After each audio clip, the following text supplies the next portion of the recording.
Estamos em guerra. No demais, irmãos meus, fortalecei-vos no Senhor e na força do seu poder. Revesti-vos de toda a armadura de Deus, para que possais estar firmes contra as astutas ciladas do diabo. Porque não temos que lutar contra a carne e o sangue, mas sim contra os principados, contra as potestades, contra os príncipes das trevas deste século, contra as hostes espirituais da maldade nos lugares celestiais.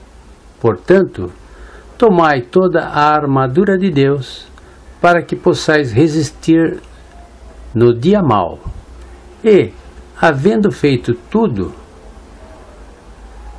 ficar firmes. Estais, pois, firmes, tendo cingidos os vossos lombos com a verdade, e vestida a couraça da justiça, e calçados os pés na preparação do evangelho da paz, tomando sobretudo o escudo da fé, com o qual podereis apagar todos os dardos inflamados do maligno. Tomai também o capacete da salvação e a espada do Espírito, que é a palavra de Deus. Você encontra em Efésios capítulo 6, versículos de 10 a 17. Introdução. A Bíblia Sagrada é o manual de fé e prática para aqueles que creem no Filho de Deus, a saber, Cristo Jesus, o Senhor, nascido em Belém, criado em Nazaré. O próprio Senhor Jesus disse ao ser tentado pelo diabo: nem só de pão viverá o homem, mas de toda a palavra que sai da boca de Deus. O apóstolo Paulo, em sua segunda carta ao jovem Timóteo, disse: toda a Escritura é divinamente inspirada e proveitosa para ensinar, para redarguir, para corrigir, para instruir em justiça, para que o homem de Deus seja perfeito e perfeitamente instruído para toda boa obra. É esta palavra inspirada por Deus, em especial a Epístola aos Efésios, que apresenta-nos no capítulo 6, a partir do versículo 10, uma linguagem de batalha, conflito, com o objetivo de nos alertar para o fato de que nós, cristãos, estamos em guerra. Sim, estamos em guerra espiritual. Todo cristão é um soldado de Cristo e está em guerra. Isso é justificado por pelo menos 3 razões evidentes. Primeira, razão pessoal. Nós, como cristãos, temos um traidor no campo de batalha. A nossa carne, que guerreia contra o Espírito, a fim de nos tornar cativos do pecado novamente. 2. Razão da nossa posição. Nós, como cristãos, somos o corpo de Cristo e, como tal, temos por adversário o diabo, que, bramando como o leão, busca a quem possa tragar. Terceiro, razão da dispensação. Nós, como cristãos e participantes da dispensação da graça de Deus e dos propósitos do Pai, somos inimigos desse mundo que jaz no maligno. Desenvolvimento. Já que está evidente que nós, cristãos, estamos no campo de batalha, como devemos agir para ganhar esta guerra? O apóstolo Paulo explica algumas verdades indubitáveis e axiomáticas. Vale lembrar que, ao falar das peças da armadura de Deus, Paulo faz uso de uma linguagem figurada. Primeiro, a nossa força para o conflito vem do Senhor. Diz a palavra de Deus em Efésios 6:10. No demais, irmãos meus, fortalecei-vos no Senhor e na força do seu poder. Em 2 Coríntios 2,14, encontramos: a energia que possuímos para os conflitos é a força do poder que emana de Deus. É graças a Deus que sempre nos faz triunfar em Cristo. É no Senhor, por meio de Jesus, o Cristo, que devemos buscar a devida força e poder para pelejar. As armas de Saul de nada lhe serviam na batalha contra Golias. Internamente, o rei Saul era fraco e covarde. Davi, apesar de sua desvantagem aparente, era forte no Senhor e por isso prevaleceu contra o gigante filisteu. 2. Nosso equipamento para a batalha são armas providenciadas por Deus. Em Efésios 6:11 nós encontramos: revesti-vos de toda a armadura de Deus, para que possais estar firmes contra as astutas ciladas do diabo.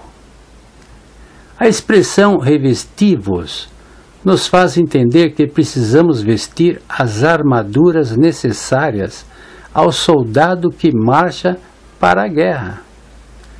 Recebemos a panoplia, ou seja, a armadura do grego, de Deus para guerrear e resistir às astutas ciladas do diabo.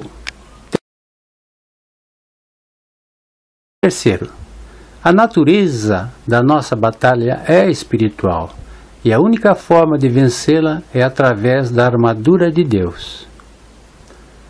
Em Efésios 6:12 e 13 nós encontramos: porque não temos que lutar contra a carne e o sangue, mas, sim, contra os principados, contra as potestades, contra os príncipes das trevas deste século, contra as hostes espirituais da maldade, nos lugares celestiais.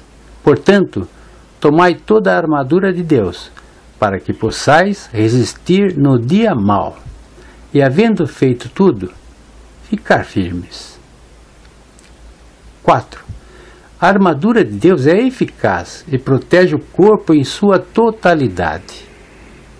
Em Efésios 6:14 encontramos: estais, pois, firmes, tendo cingido os vossos lombos com a verdade e vestida a couraça da justiça. Cinto da verdade. Enquanto que os cintos eram frequentemente cravejados de pedras para torná-los bonitos, o objetivo da verdade sempre foi muito mais que ornamentar. O estar com o lombo cingido era essencial ao soldado para torná-lo forte em meio ao conflito. O homem que pratica e ama a verdade está realmente cingido pela força.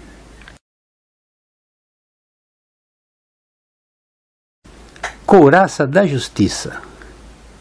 A couraça era para proteger as partes mais vulneráveis, os órgãos vitais, o coração, pulmões e etc., onde um ferimento seria fatal. Assim é a justiça descrita em Isaías 59, versículo 17, que diz: pois vestiu-se de justiça, como de uma couraça. A justiça nos é imputada pela fé e concedida pelo amor. Calçados os pés na preparação do Evangelho da Paz. Encontramos em Efésios 6:15. Evangelho da Paz é uma experiência das boas novas de paz que nos dá prontidão para enfrentarmos as dificuldades do caminho. Uma vez posto sobre os nossos pés, ele capacita-nos a vencer o mundo. Como está escrito: quão formosos os pés dos que anunciam o Evangelho de paz, dos que trazem alegres novas de boas coisas. Encontramos esta passagem em Romanos 10, 15. Tomando sobretudo o escudo da fé, com o qual podereis apagar todos os dardos inflamados do maligno. Encontramos em Efésios 6, 16. Escudo da fé. A qualidade do escudo cristão é a fé. Muitas vezes os escritores bíblicos se referem a Deus como o nosso escudo. Por exemplo, olha, ó Deus, escudo nosso. Você encontra em Salmo 84, versículo 9. Tomai também o capacete da salvação e a espada do Espírito, que é a palavra de Deus. Efésios 6, 17. Capacete da salvação. Pode ser entendido como a esperança da salvação. Com ele sobre a cabeça, o conhecimento da graça salvadora de Deus, todo o processo do pensamento se molda e é salvo e guardado por ele. Espada do Espírito. É a palavra de Deus, porque a palavra de Deus é viva e eficaz e mais penetrante do que espada alguma de dois gumes, e penetra até a divisão da alma e do espírito, e das juntas e medulas, e é apta para discernir os pensamentos e intenções do coração. Encontramos esta passagem em Hebreus 4, versículo 12. O cristão tem experimentado duras derrotas devido ao descaso com as palavras de Deus. O meu povo foi destruído porque lhe faltou o conhecimento, porque tu rejeitaste o conhecimento. Também eu te rejeitarei, para que não sejas sacerdote diante de mim. E visto que te esqueceste da lei do teu Deus, também eu me esquecerei de teus filhos. Você encontra em Oséias 4, versículo 6. Conclusão. Cada uma das peças da armadura de Deus só é conseguida através do sacrifício vicário de Cristo. Ninguém vem ao Pai e toma posse da armadura de Deus senão através do Senhor Jesus Cristo. Outro fato interessante é que não há nenhuma proteção para as costas. E nem precisa, pois jamais um cristão revestido da armadura de Deus irá virar as costas e correr do seu inimigo. Estamos em guerra, porém, estando em Cristo, somos seguros e mais que vencedores. Se você gostou, acesse Palavras de Sabedoria. Lá você encontrará estudos, ensinamentos, devocionais, tudo em texto, áudio ou vídeo. Acesse o nosso site. Fique com Deus.